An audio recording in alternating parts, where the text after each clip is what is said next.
ಎಲ್ಲರಿಗೂ ನಮಸ್ತೆ. ಸೌಮ್ಯ ಸುರೇಶಾಚಾರ್ ಯೂಟ್ಯೂಬ್ ಚಾನಲ್ಗೆ ಸ್ವಾಗತ. ನಾನು ಸೌಮ್ಯ. ಮಾಘ ಪುರಾಣ. ಓಂ ಗಂ ಗಣಪತಯೇ ನಮಃ. ಓಂ ಗುರುಭ್ಯೋ ನಮಃ. ಓಂ ಲಕ್ಷ್ಮೀನಾರಸಿಂಹಸ್ವಾಮಿಯೇ ನಮಃ. ಓಂ ನಮಃ ಶಿವಾಯ. ಇಂದ್ರನ ಪಾಪ ವಿಮೋಚನೆ. ಅಧ್ಯಾಯ 9. ಹಿಮವತ್ ಪರ್ವತದಲ್ಲಿ ರುದ್ರದೇವರು ವಿರಾಜಮಾನರಾಗಿದ್ದರು.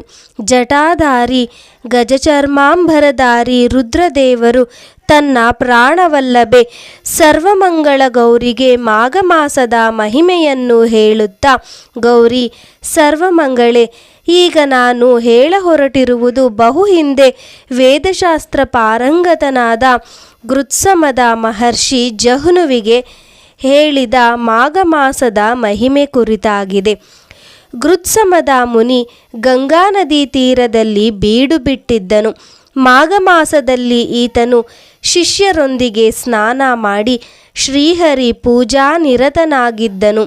ಪ್ರತಿನಿತ್ಯವೂ ತನ್ನ ಶಿಷ್ಯರಿಗೆ ಮಾಘ ಮಾಸ ಪುರಾಣ ಶ್ರವಣ ಮಾಡಿಸುತ್ತಿದ್ದರು. ಆಗ ಅಲ್ಲಿಗೆ ಬಂದ ಜಹ್ನುವಿಗೆ ಗೃತ್ಸಮದನಿಂದ ಮಾಘ ಮಾಸ ಸ್ನಾನದ ಫಲವನ್ನು ಕೇಳಬೇಕೆಂದು ಆಸೆಯಾಯಿತು. ಅಲ್ಲದೆ ಯಾವಾಗ ಗೃತ್ಸಮದನಿಂದ ಮಾಘ ಸ್ನಾನದಿಂದ ಸಮಸ್ತ ಪಾಪಗಳು ದೂರವಾಗುತ್ತವೆ ಮತ್ತು ಇಂದ್ರನು ಮಾಘ ಸ್ನಾನ ಮಾಡಿ ಪಾಪಗಳಿಂದ ದೂರಾದನೆಂದು ಕೇಳಿದನು. ಆಗ ಜಹ್ನುವು ಗೃತ್ಸಮದನಲ್ಲಿ, ಮುನಿವರ, ಇಂದ್ರನು ಮಾಘ ಸ್ನಾನದಿಂದ ಪಾಪ ಕಳೆದುಕೊಂಡ ಬಗ್ಗೆ ತಿಳಿಸಿ ಎಂದು ಕೇಳಿಕೊಂಡನು. ಗೃತ್ಸಮದನು ಜಹ್ನುವಿಗೆ ಈ ಕಥೆಯನ್ನು ಹೇಳಲು ಪ್ರಾರಂಭಿಸಿದನು. ತ್ರೇತಾಯುಗಕ್ಕೂ ಹಿಂದೆ ಕೃತಯುಗದಲ್ಲಿ ತುಂಗಭದ್ರಾ ನದಿ ತೀರದಲ್ಲಿ ಒಂದು ಪರ್ಣಕುಟಿ ಇತ್ತು.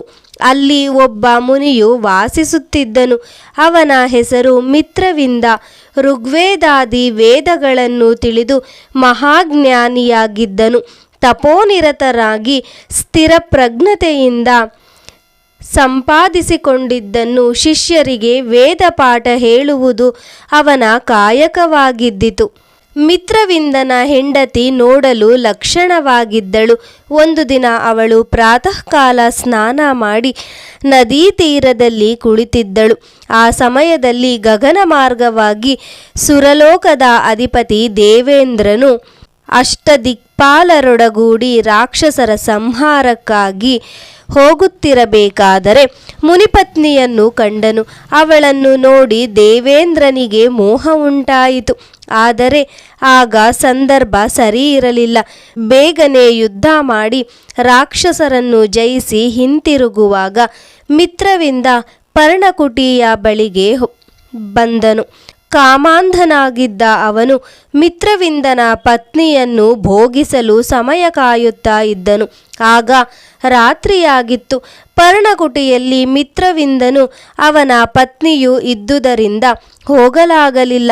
ಆದರೆ ಬೆಳಗಾಗುತ್ತಿದ್ದಂತೆ ಮಿತ್ರವಿಂದನು ಎಂದಿನಂತೆ ಶಿಷ್ಯರಿಗೆ ವೇದಪಾಠ ಹೇಳಲು ಸಿದ್ಧನಾಗಿ ಹೊರಗೆ ಬಂದನು. ಅದೇ ಸಮಯ ಕಾದಿದ್ದ ಅತಿಕಾಮಿ ದೇವೇಂದ್ರನು ಪರ್ಣಕುಟಿಯೊಳಗೆ ಬಂದು ಮುನಿಪತ್ನಿಯನ್ನೆಬ್ಬಿಸಿ ಅವಳನ್ನು ಹಿಡಿದುಕೊಂಡು ಸವಿನುಡಿಗಳನ್ನಾಡಿದನು. ಸುಂದರಿ, ನಿನ್ನನ್ನು ಬೆಳಿಗ್ಗೆ ನೋಡಿದಾಕ್ಷಣ ನನಗೆ ನಿನ್ನಲ್ಲಿ ಮೋಹ ಉಂಟಾಯಿತು. ನಿನ್ನಂತಹ ಚೆಲುವೆ ಈ ಭೂಲೋಕದಲ್ಲಿಯೇ ಇನ್ನಾರೂ ಇಲ್ಲ. ನಿನ್ನ ಸುಂದರ ವದನದಿಂದ ಆಕರ್ಷಿತನಾಗಿದ್ದೇನೆ ಎಂದನು. ಮುನಿಪತ್ನಿಯು ಸಹಜವಾಗಿಯೇ ಬಂದಿರುವನು ಸಾಮಾನ್ಯನಲ್ಲ ದೇವೇಂದ್ರ ಎಂಬುದನ್ನರಿತಳು. ಆದರೂ ಸ್ತ್ರೀ ಸಹಜವಾದ ಲಜ್ಜೆಯಿಂದ ದೂರ ಸರಿದು, ಬೇಡ, ನಾನು ಮುನಿಪತ್ನಿ, ನನ್ನನ್ನು ಬಲವಂತ ಮಾಡಬೇಡ ಎಂದು ಹೇಳಿದಳು. ಇಂದ್ರನು ಮುಂದುವರೆದು, ನಿನ್ನನ್ನು ನೋಡಿದ ಯಾರೇ ಆಗಲಿ ನಿನ್ನೊಡನೆ ರಮಿಸುವ ಆಸೆ ಮೂಡಿಸಿಕೊಳ್ಳದೇ ಇರನು. ನೀನಾದರೂ ಚೆಲುವಿನ ಗಣಿಯೇ ಆಗಿರುವೆ ಎಂದು ಬೇಡಿದನು. ಮಿತ್ರವಿಂದನ ಪತ್ನಿ ಕಾಮವಶಳಾಗಿ ಇಂದ್ರನೊಡನೆ ರಮಿಸಲು ಮನಸ್ಸು ಮಾಡಿದಳು. ಇಬ್ಬರು ವಾಸ್ತವ ಲೋಕವನ್ನು ಮರೆತು ಪರಸ್ಪರ ಒಂದಾದರು. ಅವರಿಬ್ಬರ ಸಂತೋಷಕ್ಕೆ ಪಾರವೇ ಇಲ್ಲದಂತಾಯಿತು. ದೇವೇಂದ್ರನು ಅವಳನ್ನು ಭೋಗಿಸಿದ ನಂತರ ಹೊರಡಲು ಅನುವಾದನು. ಅಷ್ಟರಲ್ಲಿ ಅಲ್ಲಿಗೆ ಬಂದ ಮಿತ್ರವಿಂದ ಸಿಡಿಮಿಡಿಗೊಂಡು ದೇವೇಂದ್ರನನ್ನು ಸುಟ್ಟು ಭಸ್ಮ ಮಾಡುವಂತೆ ನೋಡಿದನು. ಇಂದ್ರನಿಂದಲೇ ಮಿತ್ರವಿಂದನಿಗೆ ಅವನಾರೆಂದು ತಿಳಿಯಿತು. ದೇವೇಂದ್ರ, ನೀನೊಬ್ಬ ಜಾರನೇ ಸರಿ. ನಿನಗೆ ಸ್ತ್ರೀ ವ್ಯಾಮೋಹ ಇನ್ನೂ ಬಿಟ್ಟು ಹೋಗಲಿಲ್ಲ. ನಿನ್ನ ಲೋಕದಲ್ಲಿ ಅಪ್ಸರೆಯರು ವಿಹರಿಸುತ್ತಿರುವಾಗ ಭೂಲೋಕದ ಹೆಣ್ಣುಗಳ ಮೇಲೆ ಮನಸಾಯಿತೆ. ನಿನ್ನ ಸ್ಥಾನವನ್ನು ಮರೆತು ವರ್ತಿಸಿದೆಯಲ್ಲ. ದುಷ್ಟ ಬುದ್ಧಿಯವನೇ, ಇದೋ ನಿನಗೆ ಶಾಪವನ್ನು ಕೊಡುತ್ತಿದ್ದೇನೆ. ನಿನ್ನ ಮುಖವು ಕತ್ತೆಯ ಮುಖವಾಗಿ ತುಟಿಗಳು ಜೋಲಾಡುವಂತಾಗಲಿ. ನಿನಗೆ ಮರಳಿ ನಿನ್ನ ಲೋಕಕ್ಕೆ ಹೋಗಲು ಶಕ್ತಿ ಇಲ್ಲದಂತಾಗಲಿ ಎಂದು ಹೇಳಿ ಹೆಂಡತಿಯ ಕಡೆ ತಿರುಗಿ, ಛೀ ಪಾಪಿಷ್ಟಳೆ, ನಿನ್ನ ಕೈ ಹಿಡಿದು ಪಾಪಿಯಾದೆ, ವಂಚಕಿ, ಪರಸಂಗ ಬಯಸಿದ ನೀನು ಒಬ್ಬಳು ಹೆಂಗಸೆ. ನೀನು ಕಾಡಿನಲ್ಲಿ ಶಿಲೆಯಾಗಿ ಬಿದ್ದಿರು, ಇದೇ ನಿನಗೆ ಸರಿಯಾದ ಶಿಕ್ಷೆ ಎಂದು ಶಪಿಸಿದರು. ಬಳಿಕ ಮಿತ್ರವಿಂದರು ಗಂಗಾ ನದಿ ತೀರದಲ್ಲಿ ಸಮಾಧಿ ಸ್ಥಾನದಲ್ಲಿದ್ದು ಪ್ರಾಣವನ್ನು ತೊರೆದು ಹೋದರು. ದೇವೇಂದ್ರನಿಗೆ ಕತ್ತೆ ಮುಖ ಪ್ರಾಪ್ತವಾಯಿತು. ಕತ್ತೆಯಾಗಿ ಗಟ್ಟಿಯಾಗಿ ಹೀನ ಸ್ವರದಲ್ಲಿ ಅರಚುತ್ತಾ ಒಂದು ಪರ್ವತದಲ್ಲಿ ಅಡಗಿ ಕುಳಿತ. ಹೊರಗೆ ಬಂದರೆ ಅವಮಾನವಾಗುತ್ತಿತ್ತು. ನೀಗಿಸಿಕೊಳ್ಳಲು ದಾರಿಯಲ್ಲಿ ಸಿಕ್ಕ ಹುಲ್ಲು ತಿನ್ನುತ್ತಿದ್ದನು. ಸ್ವರ್ಗಕ್ಕೆ ಹೋಗಲು ಶಕ್ತಿ ಇಲ್ಲದವನಾಗಿ 12 ವರ್ಷ ಗುಹೆಯಲ್ಲಿ ಕಳೆದನು. 1 ನಿಮಿಷದ ಸ್ತ್ರೀ ಸುಖಕ್ಕೆ ಘನಘೋರ ಶಿಕ್ಷೆ ಅನುಭವಿಸಿದನು. ಸ್ವರ್ಗದಲ್ಲಿ ದೇವೇಂದ್ರನು ಇಲ್ಲದುದನ್ನು ಗಮನಿಸಿದ ಅಸುರರು ದೇವತೆಗಳ ಮೇಲೆ ದಾಳಿ ಮಾಡಿ ಯುದ್ಧ ಮಾಡತೊಡಗಿದರು. ತಮ್ಮ ನಾಯಕನಿಲ್ಲದೆ ದೇವತೆಗಳು ಹೆಚ್ಚು ಕಾಲ ಯುದ್ಧ ಮಾಡಲಾಗದೆ ದೇವಲೋಕ ತೊರೆದು ದೇವೇಂದ್ರನನ್ನು ಅರಸುತ್ತಾ ಬಂದರು. 4 ದಿಕ್ಕುಗಳಲ್ಲಿ ಹುಡುಕಾಟ ಆರಂಭವಾಯಿತು. ದೇವತೆಗಳು ಹುಡುಕದ ಜಾಗ ಇರಲಿಲ್ಲ. ಗಿರಿ, ಕಾನನ, ಪರ್ವತ, ತಪ್ಪಲು, ಹಳ್ಳಿ, ಪಟ್ಟಣ, ಕಣಿವೆ ಎಲ್ಲೆಂದರಲ್ಲಿ ಹುಡುಕಾಡಿದರು. ದೇವೇಂದ್ರ ಎಲ್ಲಿಯೂ ಸಿಗಲಿಲ್ಲ. ತಮ್ಮ ರಾಜ ಗತಿಸಿದನೋ ಏನೋ ಎನಿಸಿಬಿಟ್ಟಿತು. ಎಲ್ಲಿಯೂ ಅರಸನನ್ನು ಕಾಣದೆ ಚಿಂತಾಕ್ರಾಂತರಾಗಿ ಸ್ವರ್ಗಕ್ಕೆ ಮರಳಿದರು. ಕೆಲವರು ಇಂದ್ರನನ್ನು ಹುಡುಕಿ ಪಡೆಯದೆ ಅಮರಾವತಿಗೆ ಹಿಂತಿರುಗಬಾರದು ಎಂದು ಹುಡುಕುತ್ತಾ ಒಂದು ಸಮುದ್ರ ತೀರಕ್ಕೆ ಬಂದರು. ಆಗ ಮಾಘಮಾಸ ಕಾಲ. ಬೆಳಗ್ಗೆ ಸೂರ್ಯೋದಯವಾಗುತ್ತಿರಲು ಗಗನ ಮಾರ್ಗದಿಂದ ಕೆಲವರು ಮುನಿಗಳು ಸಮುದ್ರ ಸ್ನಾನಕ್ಕಾಗಿ ಬಂದರು.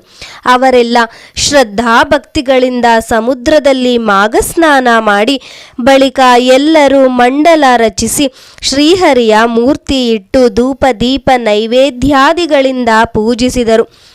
ಮಾಘ ಮಾಸದ ಮಹಿಮೆಯನ್ನು ಒಬ್ಬರಿಗೊಬ್ಬರು ಹೇಳಿಕೊಂಡರು. ದೇವತೆಗಳಿಗೆ ಋಷಿಗಳು ಕೈಗೊಂಡ ವ್ರತವೆಂದು ತೋರಿತು. ಅವರೆಲ್ಲ ಮುನಿಗಳ ಬಳಿಗೆ ಬಂದು, ಮಹನೀಯರೇ, ತಾವೆಲ್ಲರೂ ಒಟ್ಟಾಗಿ ಆಚರಿಸುತ್ತಿರುವ ಈ ಪುಣ್ಯಪ್ರದವಾದ ವ್ರತ ಯಾವುದು? ಇದನ್ನು ಆಚರಿಸುವುದರಿಂದ ಬರುವ ಫಲವೇನು? ನಾವು ಈ ವ್ರತ ಕೈಗೊಳ್ಳಬಹುದೇ? ದಯವಿಟ್ಟು ತಿಳಿಸಿ, ಪುಣ್ಯ ಕಟ್ಟಿಕೊಳ್ಳಿ ಎಂದರು. ಮುನಿಗಳು ದೇವತೆಗಳ ಕೋರಿಕೆಗೆ ಇಲ್ಲವೆನ್ನದೆ, ದೇವತೆಗಳೇ, ಯಾರು ಬೇಕಾದರೂ ಈ ವ್ರತವನ್ನು ಆಚರಿಸಬಹುದಾಗಿದೆ. ಇದನ್ನು ಮಾಘಮಾಸ ವ್ರತ ಎನ್ನುವರು. ಈ ವ್ರತದ ಆಚರಣೆಯಿಂದ ಎಲ್ಲ ಪಾಪಗಳು ನಶಿಸುವವು. ಸೂರ್ಯನು ಮಕರ ರಾಶಿಯಲ್ಲಿರುವಾಗ ಸೂರ್ಯೋದಯ ಕಾಲದಲ್ಲಿ ಮಾಘಸ್ನಾನ ಮಾಡುವವರು ಪಾಪದಿಂದ ಬಿಡುಗಡೆ ಹೊಂದಿ ಮುಕ್ತಿ ಹೊಂದುವರು. ಮುಂಜಾನೆ ಶ್ರೀಹರಿಯನ್ನು ಪೂಜಿಸುವವರು ಶ್ರೀಹರಿ ಸಾಯುಜ್ಯವನ್ನು ಪಡೆಯುವರು. ಮಾಘ ಶುಕ್ಲ ಚತುರ್ದಶಿ ಪೌರ್ಣಿಮೆ ತಿಂಗಳಲ್ಲಿ ಮಾಘಸ್ನಾನ ಮಾಡಿ ವಿಪ್ರರಿಗೆ ನಾನಾ ವಿಧ ದಾನವನ್ನು ಮಾಡುವವರು ವಿಷ್ಣು ಲೋಕ ಸೇರಿ ಶ್ರೀಹರಿಯ ಸಾಮೀಪ್ಯ ಪಡೆಯುತ್ತಾರೆ. ಈ ವ್ರತ ಋಷಿಮುನಿಗಳಿಗೂ ದಾಂಪತ್ಯ ಜೀವನ ನಡೆಸುವವರಿಗೂ ಉಪಯುಕ್ತವಾಗಿದೆ. ಮಾಘಸ್ನಾನವನ್ನು ಚಳಿಗೆ ಹೆದರಿ ಮಾಡದಿದ್ದರೆ ನೀಚ ಜನ್ಮ ಪಡೆದು ಅಪಾರ ಹಿಂಸೆ ಅನುಭವಿಸುವವರು. ಮರುಜನ್ಮದಲ್ಲಿ ಚಂಡಾಲರಾಗಿ ಹುಟ್ಟುವರು. ಚಂಡಾಲನಾದವನೇ ಮಾಘವ್ರತ ಆಚರಿಸಿದ್ದಲ್ಲಿ ಪುಣ್ಯವಂತನಾಗಿ ಉತ್ತಮ ಕುಲದಲ್ಲಿ ಹುಟ್ಟುವನು. ದೇವತೆಗಳಿಗೆ ಸಂತೋಷವಾಯಿತು. ಅವರು ತಮ್ಮ ರಾಜ ದೇವೇಂದ್ರನನ್ನು ಕಾಣದೆ ಪರಿತಪಿಸುತ್ತಿದ್ದರು. ಮಾಘಸ್ನಾನದಿಂದ ತಮ್ಮ ಕಾರ್ಯಸಿದ್ಧಿಯಾಗುವುದೆಂದು ಬಗೆದರು. ಎಲ್ಲರೂ ಸಮುದ್ರ ಸ್ನಾನವನ್ನು ಮಾಡಿ ಶ್ರೀಹರಿಯನ್ನು ಧ್ಯಾನಿಸುತ್ತಾ ಷೋಡಶೋಪಚಾರ ಪೂಜೆ ನಿರ್ವಹಿಸಿದರು. ಭಗವಂತನಾದ ವೈಕುಂಠಾಧಿಪತಿಯಾದ ಲಕ್ಷ್ಮೀ ಸಮೇತನಾದ ಶ್ರೀನಾರಾಯಣನನ್ನು ಕುರಿತು ದಿವ್ಯ ಸ್ತೋತ್ರ ಮಾಡಿದರು. ದೇವತೆಗಳ ಭಕ್ತಿಗೆ ಮೆಚ್ಚಿ ಮಹಾವಿಷ್ಣುವು ಪ್ರಸನ್ನನಾಗಿ ಶಂಖಚಕ್ರ ಗದಾಪಾಣಿಯಾಗಿ ಲಕ್ಷ್ಮೀ ಸಮೇತನಾಗಿ ದರ್ಶನವಿತ್ತನು. ದೇವತೆಗಳು ಕೃತಾರ್ಥರಾದೆವು ಎನ್ನುತ್ತಾ ಶ್ರೀಹರಿಗೆ ನಮಸ್ಕಾರ ಮಾಡಿ ಪುನಃ ಅವನನ್ನು ಸ್ತುತಿಸಿದರು. ಎಂಬಲ್ಲಿಗೆ ಇಂದ್ರನ ಪಾಪ ವಿಮೋಚನೆ ಎಂಬ 9ನೆಯ ಅಧ್ಯಾಯವು ಸಂಪೂರ್ಣವಾಯಿತು. ಧನ್ಯವಾದಗಳು. ಯಾರೆಲ್ಲ ನನ್ನ ಚಾನಲನ್ನು ಸಬ್ಸ್ಕ್ರೈಬ್ ಮಾಡದೆ ನೋಡುತ್ತಿದ್ದೀರೋ ದಯವಿಟ್ಟು ಚಾನಲನ್ನು ಸಬ್ಸ್ಕ್ರೈಬ್ ಮಾಡಿಕೊಳ್ಳಿ ಹಾಗೂ ನಿಮ್ಮ ಫ್ಯಾಮಿಲಿ ಮತ್ತು ಫ್ರೆಂಡ್ಸ್ಗೆ ಶೇರ್ ಮಾಡಿ. ದೇವರ ಕೃಪಾ ಕಟಾಕ್ಷ ಎಲ್ಲರಿಗೂ ದೊರಕಲಿ. ಸರ್ವೇ ಜನಾಃ ಸುಖಿನೋ ಭವಂತು.